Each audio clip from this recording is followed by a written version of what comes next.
This is my first video on the platform ever. I sincerely hope this could be the beginning of my long journey here. My content is simple. I rewrite stories.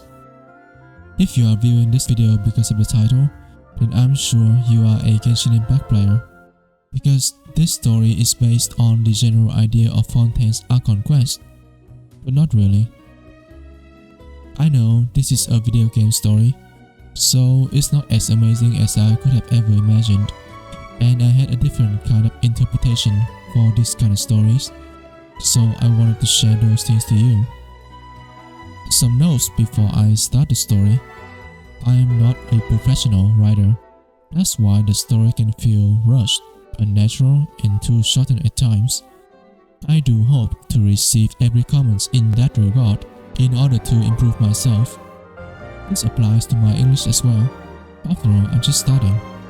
This content is mostly different than the content of Genshin Impact Archon Quest, so you can see the story as a different narrative that contains no spoiler to the actual thing. Of course, I'm still using hints on the premise of the quest, so if you want to avoid 100% relevancies and similar substances, I advise you to complete the Fontaine Archon quest first, at least until Act 5 for a smooth experience. Let the story begin.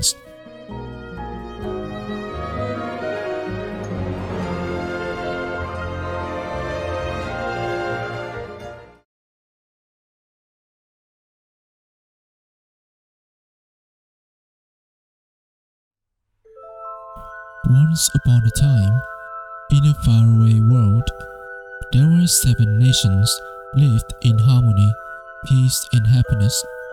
Suddenly one day, a mysterious force created chaos fell upon all over the world, caused disorder, death, suffering, imbalance. A war to settle all the chaos erupted, not between the people of the nations, but the 7 leaders. They are considered gods of the lands. Every single one of them was equally powerful to each other in their own characters. Among those gods, there was the goddess of the waterland, Fontaine. She holds immeasurable amount of water power, reflecting justice of the world. The gods' work dragged on for a very long time. Years and years of encounters, battles, destruction inflicted unimaginable harms onto the world. One day, all the gods decided to go for an all-out attack to try settling the war once and for all. The battle lasted 49 days, exhausting all the gods and everything around them. Fire, thunder, wind, soil, tree, ice, light, water. Everything started fading, along with the exhaustion of the gods. Down on the surface, that creature kept piling up. Blood of the dead and tears of the living converged high up to the sky. The water goddess suddenly stopped. She looked around and found the situation insufferable. Grief, anger, hopelessness, and most importantly, the sense of justice kicked in her heart. She rushed into the center of the battle and shouted,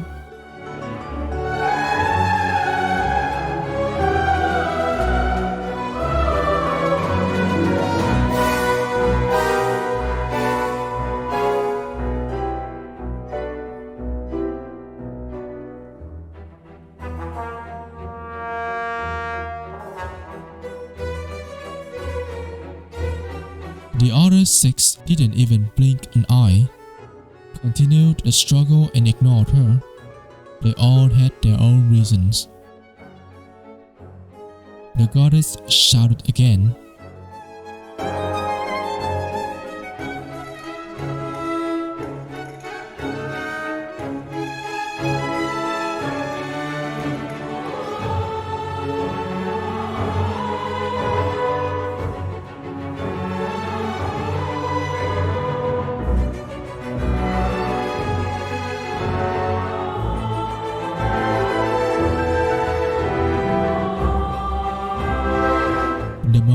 she stopped talking, her body started glowing.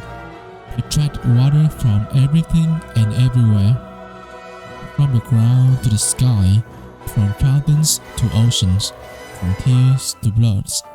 The moment everything converged, a big water blast erupted, covered all over the world, seized all the other gods, drowned the world in a big long flood. The effects of the flood were unspeakable. After that, the water god was declared a loser, and the war continued. Long after the gods' war ended, there were two stories appeared among the people. One, every person born in the nation of water after the gods' war was afflicted with a curse based on an original sin. No one can escape the curse. The ultimate curse that is inevitable brings death, suffering, and total destruction to the nation. Second, the spirit of the goddess is out there, being on the way to bless a chosen one. That person holds infinite potential of water power combined with blessing will become the god's descendant with enough, if not even more power than the goddess herself, and being considered to be the key to solve the curse or to complete it. One of them turned out to be true in no time.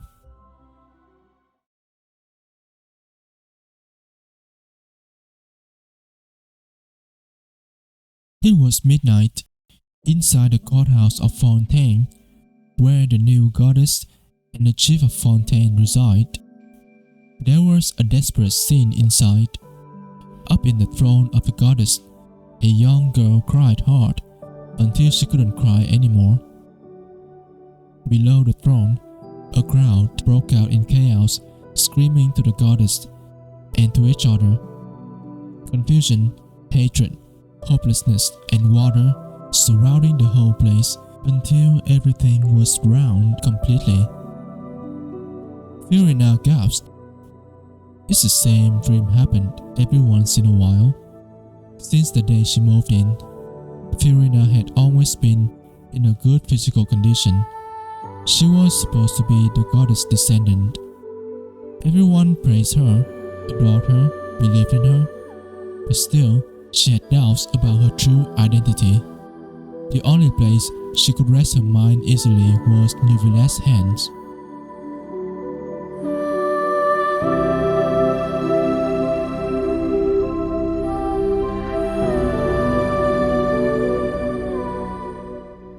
Nuvilet was always busy with work until midnight. That's why she could always find his embrace comforting when she needed the most.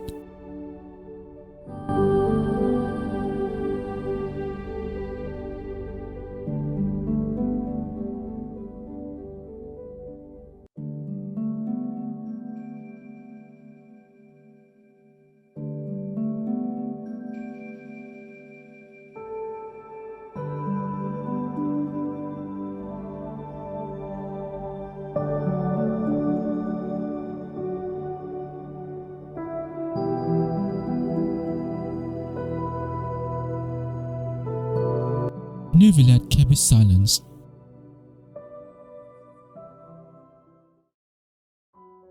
Outside the courthouse, the magician's siblings were preparing for the big show.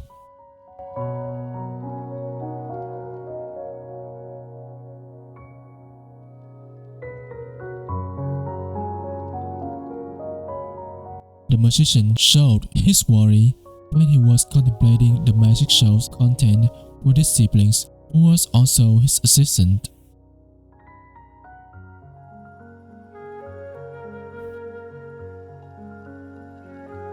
The little sister insisted.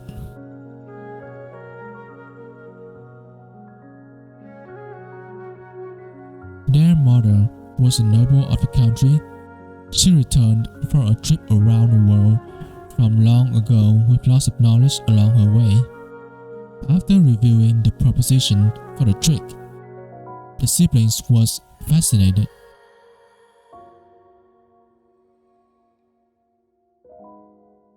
The whole family didn't know that what they were about to do would determine their fate, and even more than that.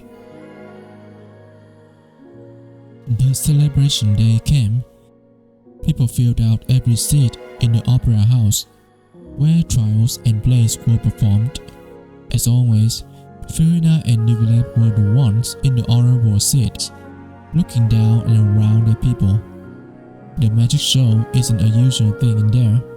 The siblings had been conducting their tricks on the street, venues, and in front of their house, so they could reuse most of their tricks while still make it look refreshing to the audiences. Then came the new trick they'd practice a lot. The younger sister would be trapped into a locked water tank behind a closed door, then traded positions with the brother. They practiced the trick a lot beforehand, like every other trick they had ever done. Everything's amazing, tension is good, climax was on point. Suddenly, an accident occurred. The trick completed, the brother appeared in front of the audience in the sister's stead, but the other one was nowhere to be found. Only her clothes remained. Furina immediately prevented everyone from leaving the show. The opera house turned into a big trial and a show for the audience. After a long investigation about every possible factors, the plaintiff, led by Furina, concluded the brother is the one caused the incident intentionally, either to kidnap the sister or made her disappear in a mysterious way. The defendant pleaded innocence but failed to bring out any evidences. The mother stood with the musician, stone cold, silent. Suddenly, a voice echoed inside Furina's head. The time has come. Agreed with the plaintiff's charges and evidences, Neuvillette declared the magician guilty and input the result into the justice machine. The machine returned the result in the total shock of everyone. The magician was indeed not guilty.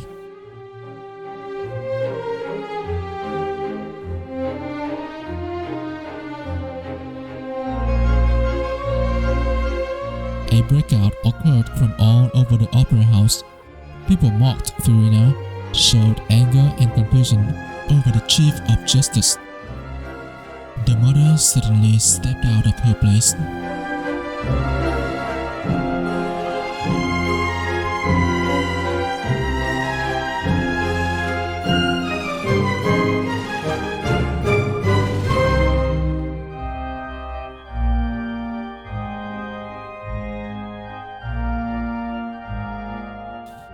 Given the situation and what Furina had done, Neuvillette accepted the demand for a trial, and Furina left the scene in total confusion of the audience. Later in the courthouse,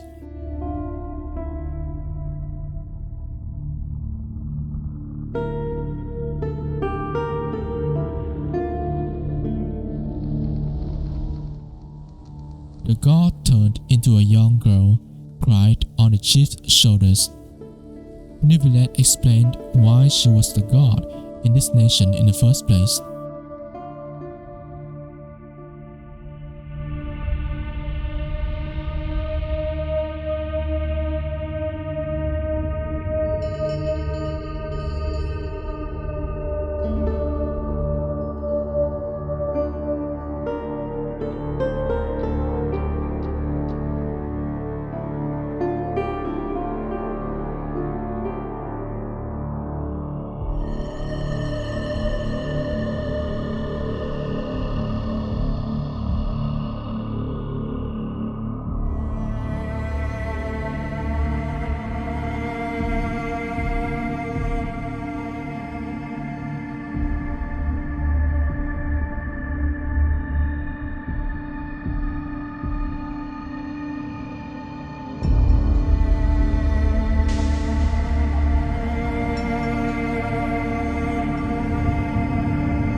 the mother explained things to the devastated magician.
A trial was conducted for the case of the mother accusing Furina.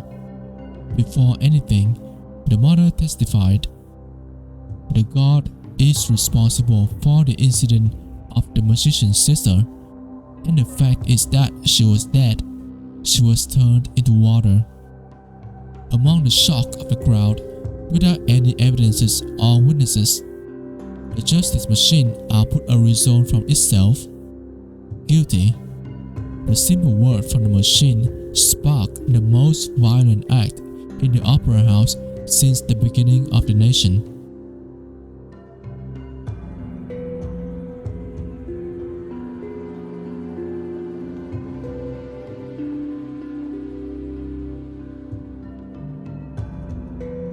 Chaos erupted. People has been believing in the machine and the system formed by the Chief of Justice for the longest time, with the god as the ultimate icon of righteousness and hope. Now they are no longer believers. Everyone surrounded the opera house demanded the chief to hand the false god over to them.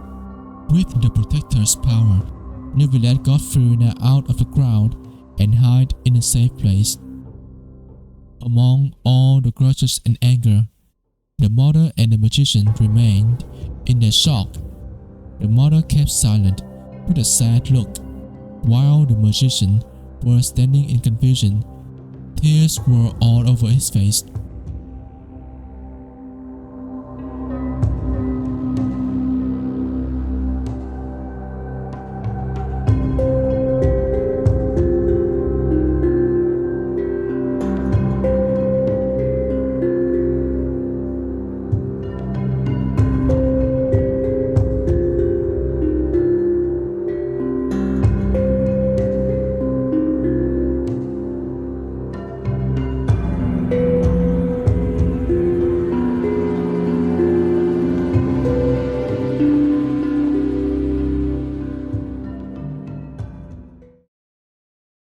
Confused and scared, Furina followed Neuvillette to an abandoned river.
Furina and Nivilet lay low in the forest of harmonious water where all things related to the nation is at its best, raw materials.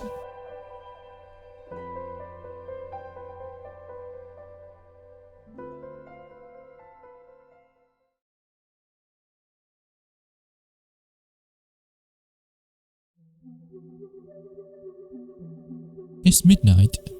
The fountain of water is glowing in the night before full moon. The mother is standing in front of it, sorrowful and silent.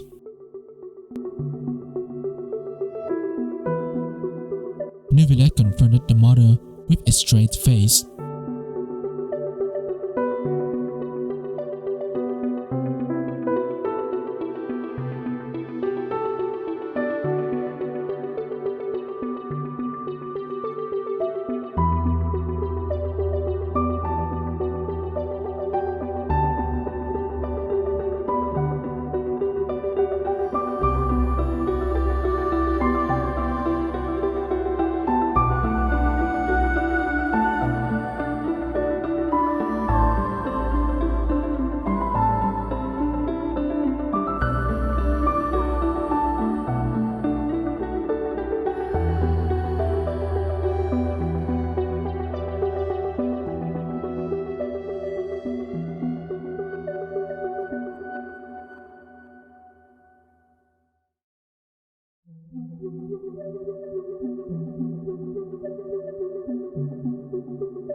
In the God's world, the old goddess of water was never a loser.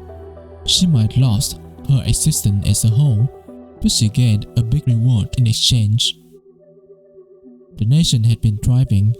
People gained wealth, happiness, and peace through the way our water flowing around us.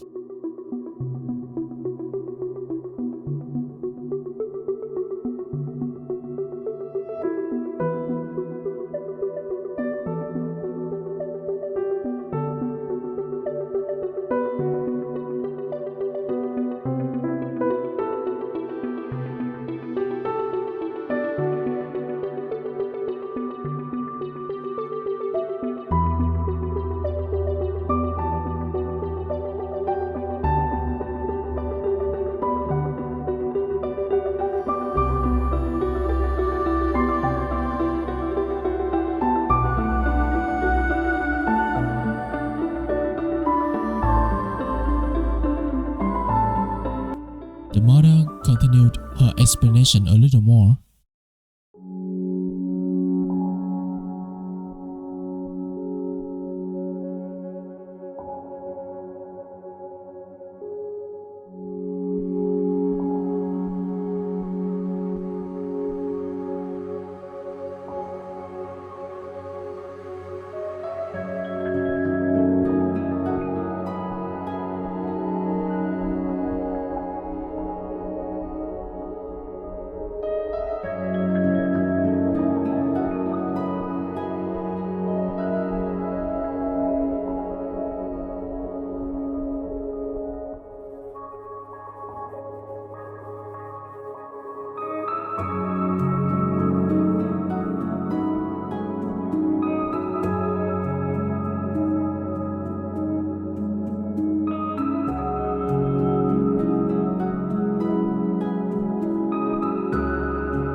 forest, all the water creatures surrounded her. They offered a sturdy barrier wrapped her body, as if they wanted to protect her. She dreamed the same dream as Neuvillette.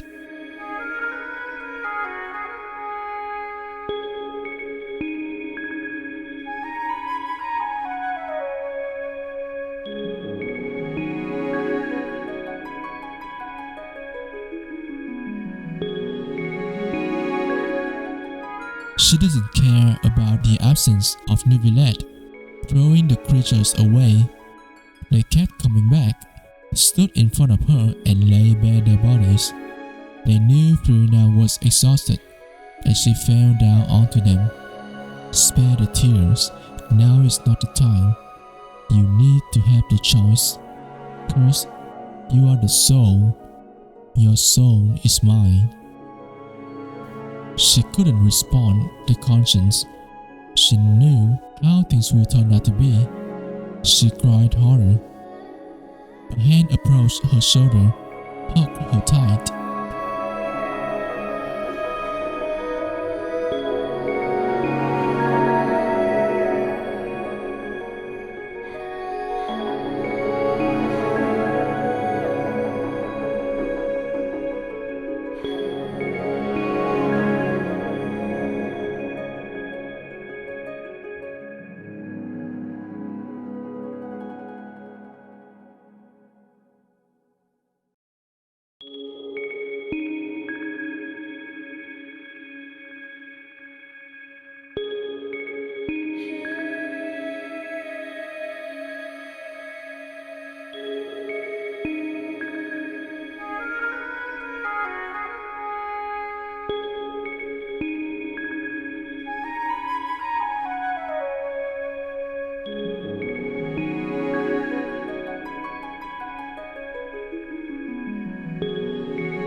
Tears stopped flowing from Furina's eyes. The forest glowed blue in resonance with the awakening of the animals. Everything came to a realization. Every beauty has to come to an end. Inside the opera house, where everyone is ambushing the goddess, they receive a letter from Neuvillette.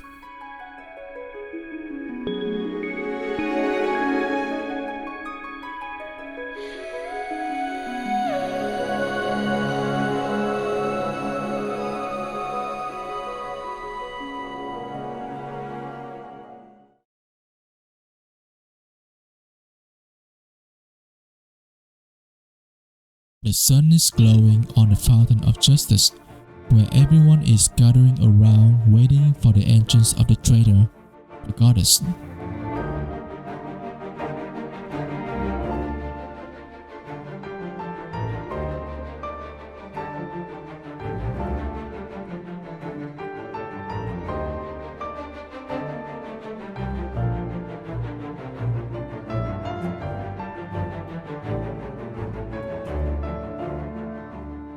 The chattering stopped when Neuvillette brought the scale of justice alongside with himself to the fountain from the front door of the opera house.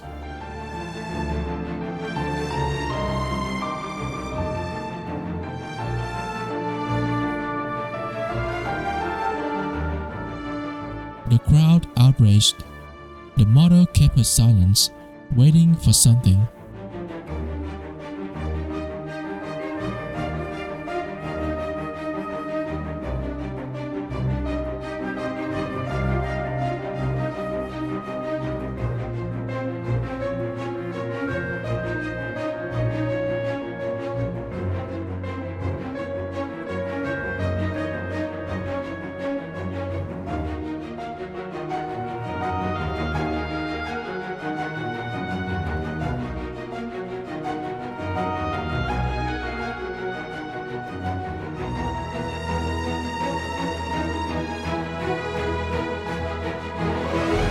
Yes, the mother nodded, in harmony while the scales are putting the same measures.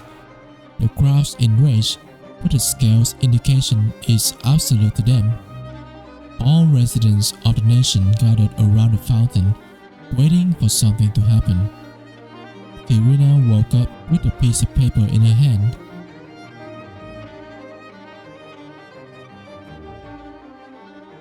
An ominous feeling kicked in. She rushed to the end of the forest border, where she can see the opera house.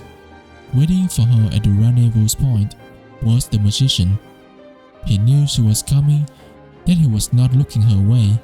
Rather, he was looking to the crowd where the trials was happening.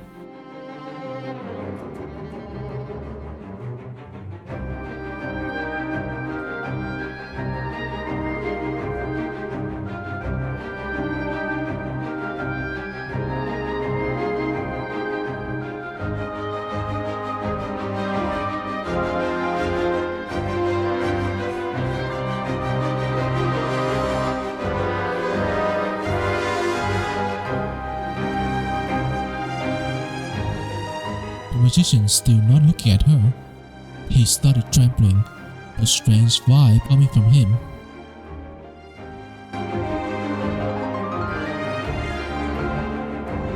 The door was close enough to observe everything from the place. Something stopped Furina from rushing to the village.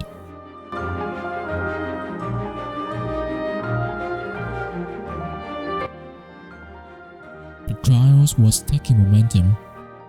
Evidence after evidence, coupled with logic, were provided by the mother. She concluded, the goddess killed the magician's siblings, using her power, turned the girl into a puddle of water in an attempt to fool people that she disappeared because of the performance.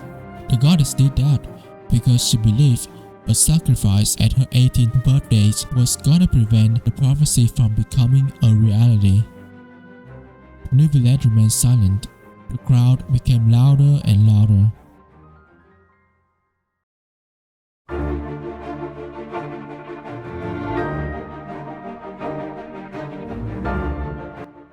The mother didn't stop.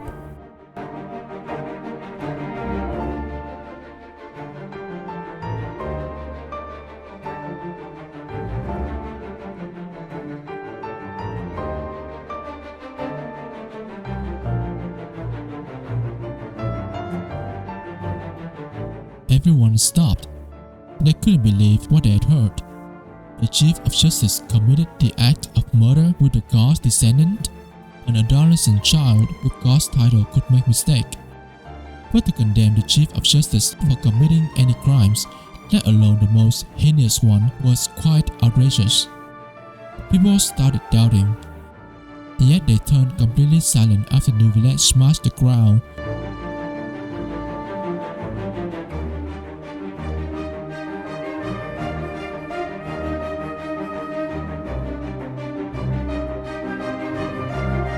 The crowd angrily responded.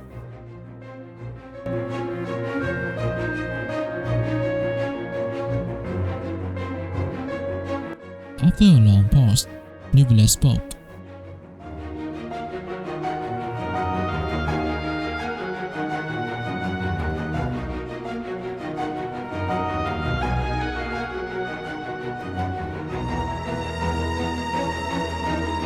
Soon enough, right after the input of the evidences, the results returned.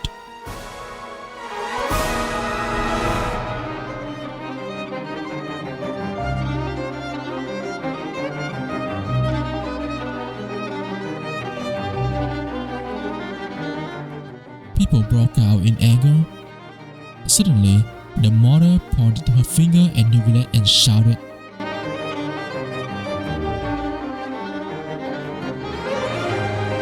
Everyone immediately shouted in sync, Death for the false god. At that moment, the fountain of water turned black and red at the same time, while Neuvillette smashed the ground one last time.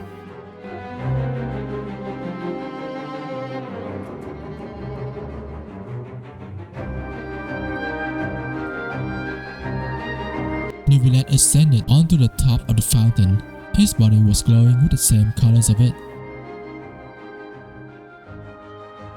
The whole scene didn't shake the crowd that was charging to seize him. Only the mother stopped and smiled. All will be finished. The rest is upon you, my child. A huge water blast broke out from where Neuvillette was standing, as if all the water of the nation broke out. It contained the shape of tears and smell of blood. Everyone who was touched by the blast evaporated instantly.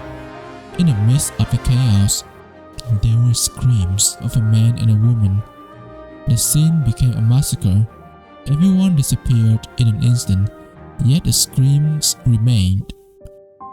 The magician fell on his knee, broke down crying intensively.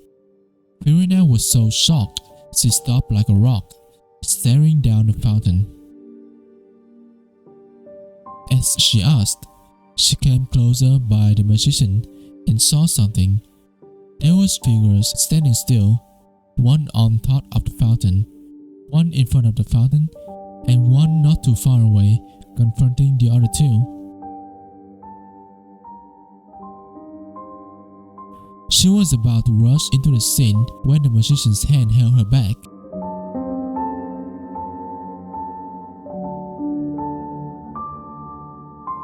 The magician snapped his finger, then Furina lost sense of direction. The next moment, she found herself on top of the highest mountain of the land, with the magician's hands still attached to her. The moment he let Furina go, the magician hardened his face and voice as he started explaining.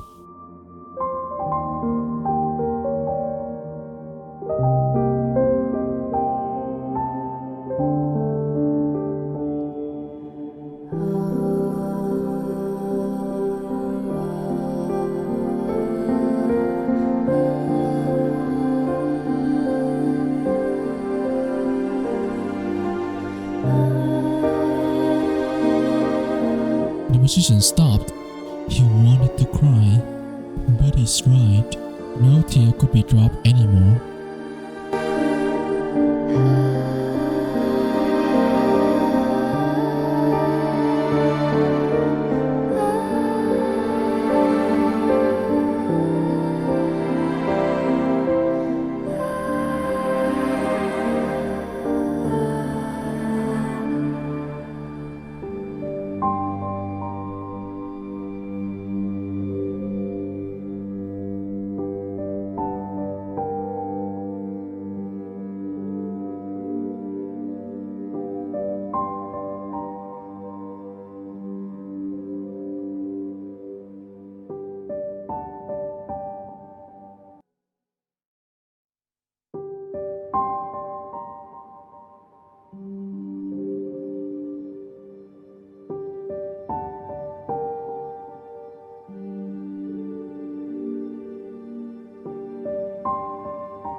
Tears welling up her eyes, but she knew it was coming.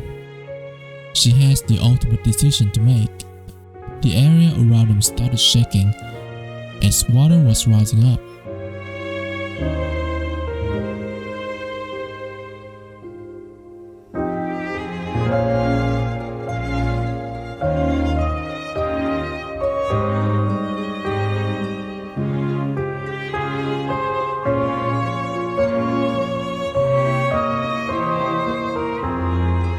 The magician was already on the brink of the mountaintop.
The magician said his last prayer to Furina while returning to the grand spirit of water with his sister, his mother, and everyone of Fontaine, everyone but Furina.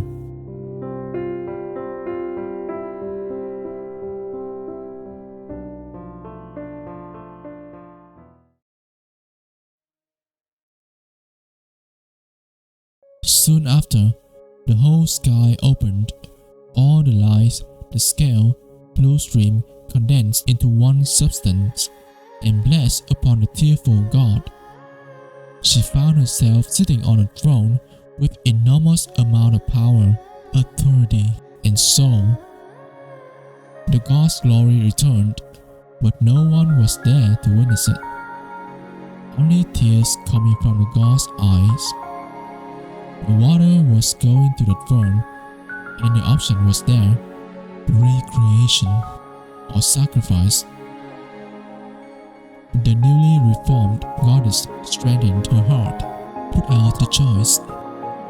No interference, no hesitation, but full of hope, and determination for justice. She shouted. The entire stream of water turned upside down, and the sky is on the ground. Once again, the sky opened. This time, only one light descended. That was the last significant thing happened in the nation of water, Fontaine, before its oblivion. Or so people said.